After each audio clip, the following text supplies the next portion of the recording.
What's going on, everyone? Welcome into the Cleveland Browns Report. Before we get into today's show, let's talk about what's coming up. So, did Jarvis Landry accidentally leak a possible return? Well, we'll see about that. Also, what's next for Baker? Now that the draft is over and no trade happened, we'll explore all the Browns' options. Speaking of the Browns, can we sign Jadeveon Clowney now, please? We'll look at the latest on that front. But if you believe in Andrew Berry and the plan he has in place to help bring a Lombardi trophy to Cleveland, hit that thumbs up icon to start today's show.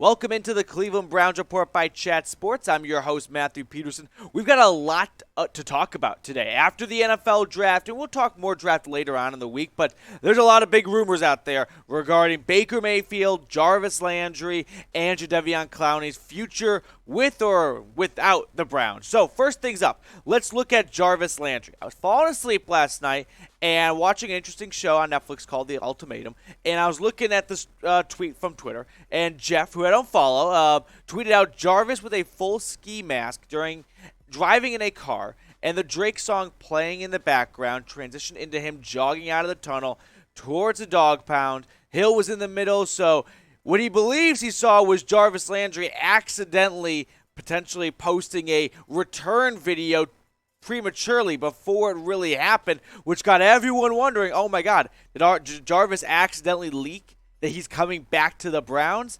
Bad news. It was an old video. Jeff, you got got. It happens. I've been got before, but that was a video that came out in October during the season, and not to be, at least for now. Now, there are some reports out there that the Browns and Landry have been in serious talks recently, and a signing could happen. So Jeff may not be wrong altogether, but it won't come from that video. Cleveland going defense with Martin Emerson and Alex Wright with their first two picks in the draft certainly helps the idea that they want to re-sign Jarvis Landry. You know, if they stayed put at 44 and drafted someone like George Pickens or Sky Moore, that wouldn't look very good for Jarvis coming back. Also, New Orleans, which was the other top contender, it seemed like, for Jarvis Landry, just signed Tyrann Mathieu this morning. I don't know if they want to spend even more money on a veteran free agent when they may think they're in ready to win now mode, but they're really not, in my opinion. So type 80 down below if you want to see Jarvis Landry return. You know, I got to envision right now he's weighing all his options, and maybe enough love from the dog pound here will be enough to push him over the edge to come back on a vet minimum, well, not vet minimum, but a team-friendly deal.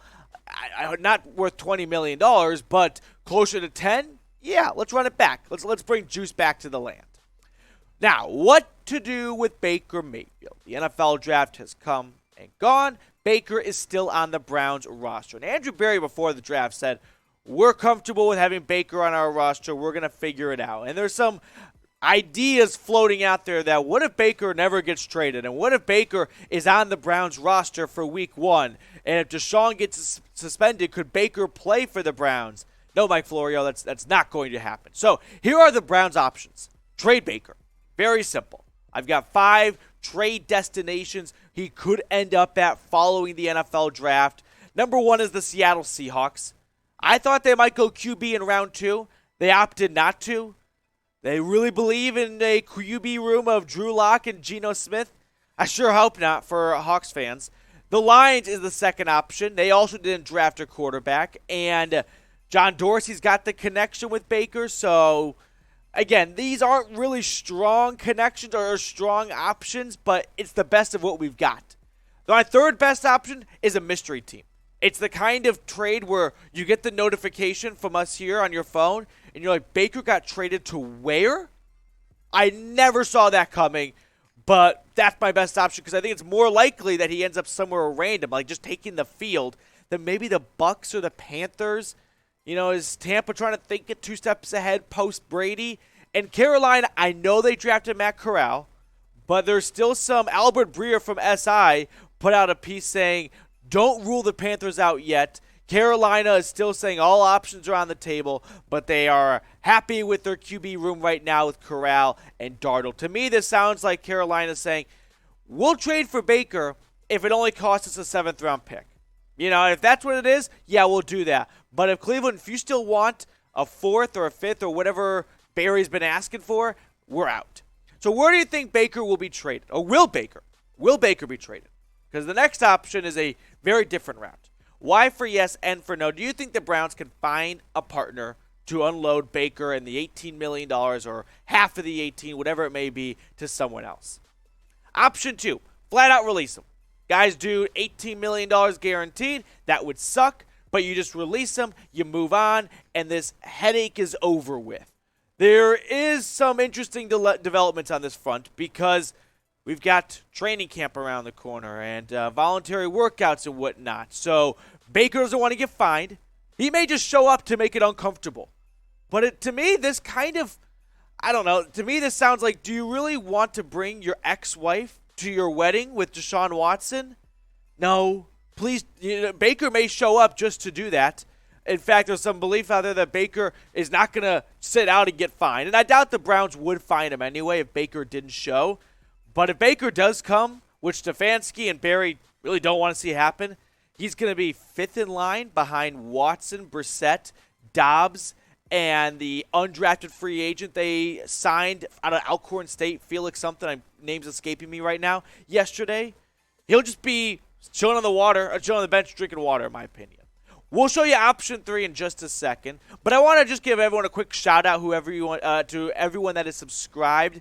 Before we started the NFL draft, we were hanging around 7,750 subscribers. As I film right now, we're at 8,228. So what, nearly a 500 sub pickup in 4 days. Appreciate everyone that's hopped on the bandwagon here at the Browns Report by Chat Sports. I want to get to 10,000 subs before week 1. So if you're coming across this video for the first time and you're looking for a spot to get free Browns news, rumors, really any Browns content you want, we've got it. Hit that big red button and subscribe. The third option, the worst option that is not going to happen, but I've seen enough smoke around it that we have to at least discuss it and then debunk it. Browns hold on to him all season. There's a theory out there, we'll call it, that maybe Cleveland holds on to Baker, and once his contract's up, he'll sign elsewhere in free agency, and the Browns will get a nice comp pick back. Let's break this down, because there's some truth to that idea of why don't they just do that. Well, if they do hold on to him all season and pay him $18 million to be the third-string quarterback, that's just not good. But maybe they will just go down this hypothetical. And then after the season's over, Baker signs, I don't know, with Seattle.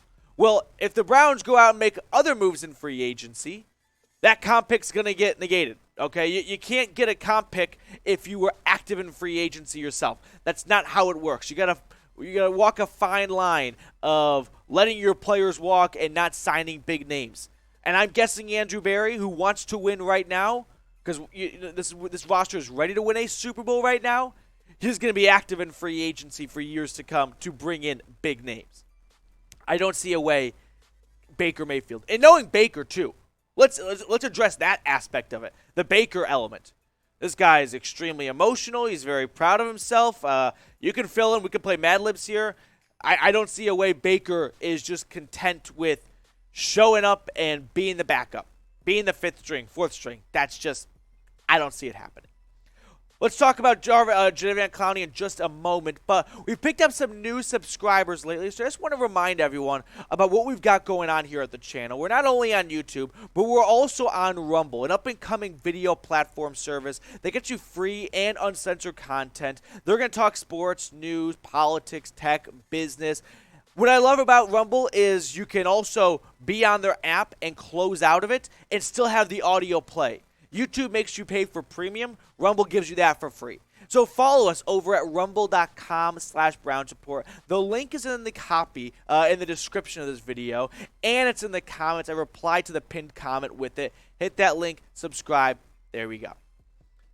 Next story up, Jadeveon Clowney. John Johnson tweeted out right after the draft saying, sign him. Whether he's talking about Landry or Clowney is a little up for debate. I'm guessing a safety is talking about signing someone on defense. So let's talk about signing Jadeveon Clowney. I want to first start this conversation off by going back in time a little bit and revisiting the trade the Browns made with the Texans, second trade this offseason, to move back out of pick 44.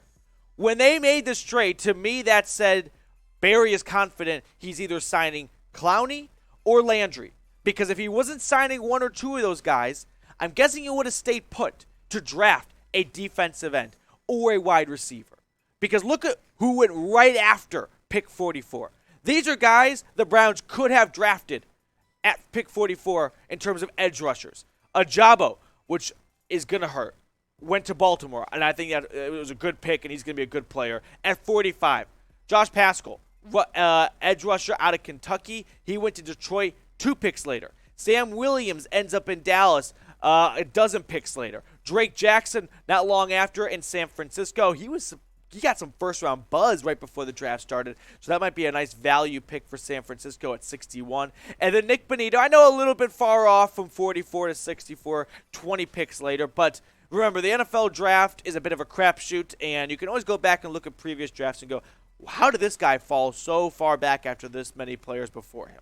I think at this point, a Clowney signing seems imminent. I just don't think Andrew Berry would have traded out of 44 if he wasn't confident that Clowney or Landry would be coming back to the Browns. You know what I mean? Right?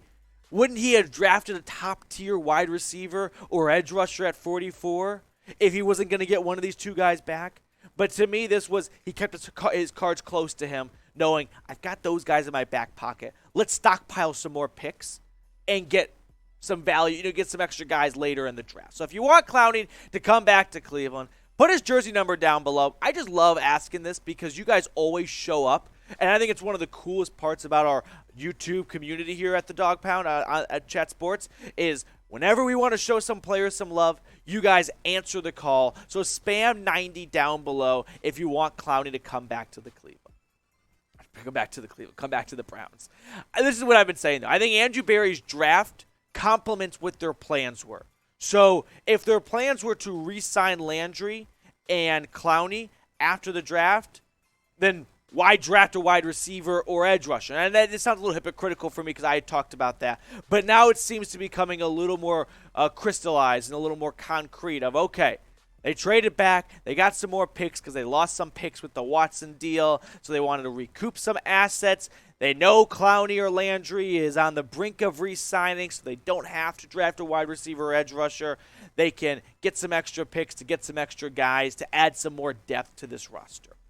Make sure you follow me on Twitter. That's going to do it for us on today's show. But if you want to talk more Browns news, rumors, whatever it may be, follow me at Matthew Petey. I'll follow you guys back, and we'll have a nice little Browns Twitter sesh together. So hit that big red button, subscribe. I'll see you guys later with more Browns news and rumors.